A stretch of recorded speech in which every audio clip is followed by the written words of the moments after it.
মুখ্যমন্ত্রী বলেছিলেন টেন্ডারের গন্ডগোল নিয়ে বলছেন আজকে শুনলাম কন্ট্রাক্টররা ঘেরাও করছে। তাহলে কি মাননীয় মুখ্যমন্ত্রী যে কথাটা বলেছিলেন এটাই কি সত্যি যে বালি পুরসভায় টেন্ডারের গন্ডগোল?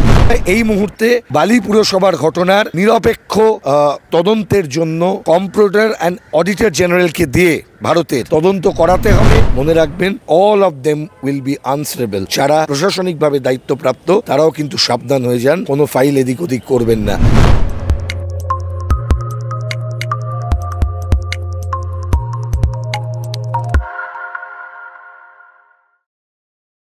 নমস্কার, আপনারা দেখছেন দ্য ইন্ডিপেন্ডেন্ট বেঙ্গল। আমি শিবম। এই মুহূর্তে কলকাতা হাইকোর্টে বর্তমানে থাকলেও খুব গুরুত্বপূর্ণ বিষয়, বালি পৌরসভায় এফও মানে ফিনান্সিয়াল অফিসারকে ঘেরাও করা হয়েছে। প্রেক্ষাপট কি, কারণ কি, এই নিয়ে কথা বলতে আমাদের সঙ্গে এই মুহূর্তে উপস্থিত আছেন আইনজীবী সব্যসাচী চ্যাটার্জি। দাদা, এক্স্যাক্টলি কি হয়েছে? দেখুন, ঘেরাও করা হয়েছে বলে যে খবর আসছে আমরা পাচ্ছি যে তৃণমূলের ঝান্ডা টান্ডা নিয়ে কিছু কন্ট্রাক্টর সেখানে ঘেরাও করে টাকা চাইছেন। বিষয়টা সেটা নয়। ফাইন্যান্সিয়াল অফিসারকে ঘেরাও তারা করবেন কি কাকে ঘেরাও করবেন সেটা তাদের ব্যাপার। কিন্তু আমার প্রশ্ন লার্জার ইন্টারেস্টে বালির মানুষের জন্য, হাওড়ার মানুষের জন্য এত বড় আমি বলবো যে cheating with the people, fraud with the people সম্ভবত গত কয়েক দশকে আমাদের গোটা দেশে হয়নি।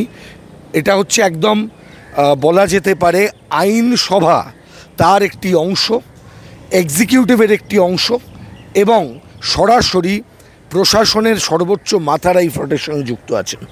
বালি পুরসভা বলে যে বস্তুটির কথা জানতে পারছো, এটা পুরনো বালি পুরসভা নয়। যারা মনে করেছেন পুরনো বালি পুরসভাটারই কন্টিনিউয়েশন চলছে তারা ভুল করছেন। 2015 সালে বালি পুরসভা হাওড়া পুরসভার সঙ্গে যুক্ত হয় এবং আমাদের যা পৌর আইন সেই অনুযায়ী যখন একটি পুরসভার অঞ্চল যখন কর্পোরেশনের সাথে যুক্ত হয়ে যায় তখন সেই পুরসভা অঞ্চলটি তার স্বাধীন সত্তা কর্পোরেশনের সাথে বিলীন হয়ে যায়। আমরা জানি তার পরবর্তী আইনটির কোনো স্বাক্ষর কিন্তু রাজ্যপালের কাছ থেকে পাওয়া যায়নি, কারণ গত কয়েকদিন আগে হাওড়া পুরসভার অ্যামেন্ডমেন্ট অ্যাক্ট এসেছে, সেখানে এই ধরনের কোনো অ্যামেন্ডমেন্ট আমরা পাইনি। আগের অ্যামেন্ডমেন্টের পরে এটাই হওয়ার কথা, সেই রকম কোনো রকম অ্যামেন্ডমেন্ট আমরা দেখতে পাইনি। এটা প্রকাশিত হয়ে গেছে, মানে ধরেই নেওয়া যাবে যে হাওড়া থেকে বালিকে বিযুক্ত করার বিষয়ে কোনো সিদ্ধান্ত হয়নি। কিন্তু সেদিন জাগো বাংলা কাগজে একটি বিষয় আমরা দেখলাম। জাগো বাংলা কাগজে হাওড়ার এসডিও এবং বালি পুরসভার যিনি এক্সিকিউটিভ অফিসার তার নামটি মাননীয় মুখ্যমন্ত্রী নিয়েছিলেন। সেই দিন যখন পুরসভার চেয়ারম্যানদের নিয়ে উনি মিটিং করছিলেন প্রকাশ্যে, আমি তার নামটি এখানে নেব না, কোনো অফিসারকে ব্যক্তিগতভাবে আমি এখানে চিহ্নিত করতে চাই না।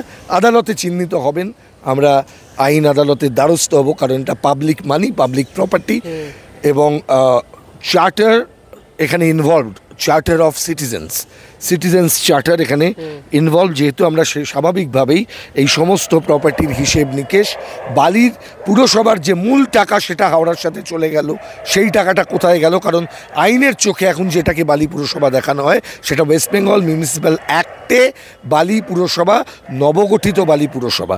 এটা কিন্তু কোনোভাবেই পুরনো বালি পুরসভার কন্টিনিউয়েশন নয়। এখন যেটি হচ্ছে সেটা মাননীয় মুখ্যমন্ত্রী বলেছিলেন টেন্ডারের গন্ডগোল নিয়ে বলছেন আজকে শুনলাম কন্ট্রাক্টররা ঘেরাও করছে। তাহলে কি মাননীয় মুখ্যমন্ত্রী যে কথাটা বলেছিলেন এটাই কি সত্যি যে বালি পুরসভায় টেন্ডারের গন্ডগোল? অর্থাৎ এখানে ই টেন্ডার করা হয়নি। কটা ই টেন্ডার করা হয়নি? ই টেন্ডারের যে নিয়ম আছে সেই নিয়ম মানা হয়েছে কিনা? একটা টাকাও যদি এখানে বেআইনিভাবে রিলিজড হয় তাহলে মনে রাখবেন যে এই মুহূর্তে দাঁড়িয়ে গণতান্ত্রিক ব্যবস্থায় সবচাইতে বড় কেলেঙ্কারি এই মুহূর্তে রাজ্য বিধানসভার নাম করে করা হচ্ছে। আমার মনে হয় এই মুহূর্তে বালি পুরসভার ঘটনার নিরপেক্ষ তদন্তের জন্য কম্পিউটার অ্যান্ড অডিটর জেনারেলকে দিয়ে ভারতের তদন্ত করাতে হবে। এর অডিটের অ্যাকাউন্টের তদন্ত করাতে হবে। যদি তদন্ত করা যায় তাহলে বালি পুরসভার এই যে দুর্নীতি, সীমাহীন দুর্নীতি, আমরা জাগো বাংলা তৃণমূলের কাগজে লিখলো যে বালি পুরসভার এই মুখ্যমন্ত্রী বললেন যে ওখানে যেখানে কাউন্সিলর নেই সেখানে কি করতে হবে, সেখানে নাকি তদন্ত করতে হবে, সেখানে নাকি কোনো ব্যবস্থা করতে হবে। আমরা দেখলাম জাগো বাংলাতে লিখলো বালি নিয়ে পদক্ষেপ প্রশাসনের, পুরো প্রশাসকের সঙ্গে বৈঠকে প্রাক্তন কাউন্সিলর কোথায় দাদা? তারা তো হাওড়া পুরসভার কাউন্সিলর ছিলেন, বালিতে কাউন্সিলর কই? কাউন্সিলর নেই বলেই তো এত সমস্যা। প্রাক্তন কাউন্সিলর কোথায়? নেই তো। আপনি কি আর্থিক তছরূপের কথা বলছেন? বড় তছরূপ। এখনই যদি এটা ধরা যায় তাহলে আমরা আগামী দিনের বড় পুরো দুর্নীতির হাত থেকে হয়তো বাঁচাতে পারবো আমাদের বালি পুরসভাকে এবং গোটা হাওড়াকে, এবং আগামী দিনে হয়তো গোটা রাজ্যকেও। কারণ পুরসভায় কীরকম দুর্নীতি চলছে, পুরসভায় চাকরি দেওয়ার দুর্নীতি, পুরসভার ক্ষেত্রে অন্য আর্থিক দুর্নীতি, বেআইনি যে সমস্ত নির্মাণ তাকে বৈধ করার নামে দুর্নীতি আমরা দেখতে পেয়েছি।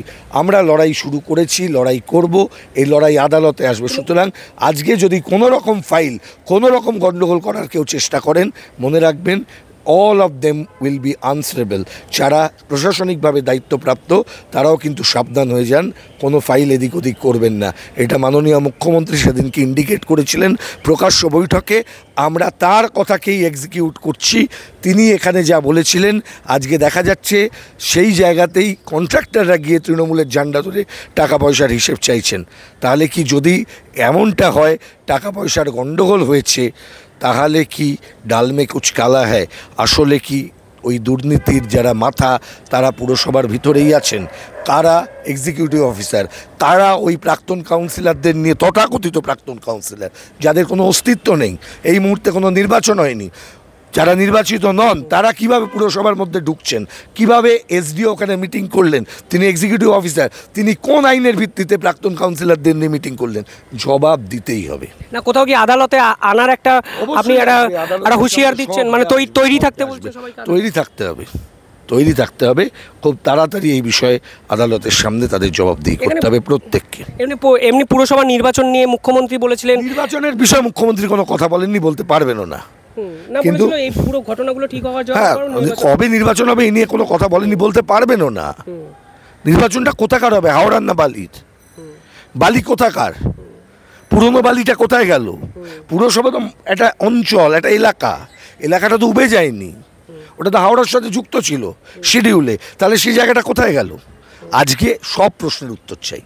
অবশ্যই পরিষ্কারভাবে বালি পৌরসভায় দুর্নীতির অভিযোগ করলেন আইনজীবী সব্যসাচী চ্যাটার্জি এবং পরিষ্কার হুঁশিয়ারি দিলেন আদালতে জবাব দিতে হবে, সাবধান হয়ে যান, কোনো ফাইল থেকে শুরু করে কেউ কোনো অনিয়ম করবেন না, অ্যান্সারেবল টু দ্য কোর্ট, পরিষ্কারভাবে হুঁশিয়ারি দিতেন আইনজীবী সব্যসাচী চ্যাটার্জি। দেখতে থাকুন দ্য ইন্ডিপেন্ডেন্ট বেঙ্গল। কমেন্টে জানাবেন আপনারা কী ভাবছেন, সত্যি এই দুর্নীতি কতটা হয়েছে পুরসভায়, সময় বলবে। কিন্তু যে অভিযোগ করলেন তা নিঃসন্দেহে গুরুতর এবং প্রাসঙ্গিকও বটে। দেখতে থাকুন দ্য ইন্ডিপেন্ডেন্ট বেঙ্গল। ধন্যবাদ।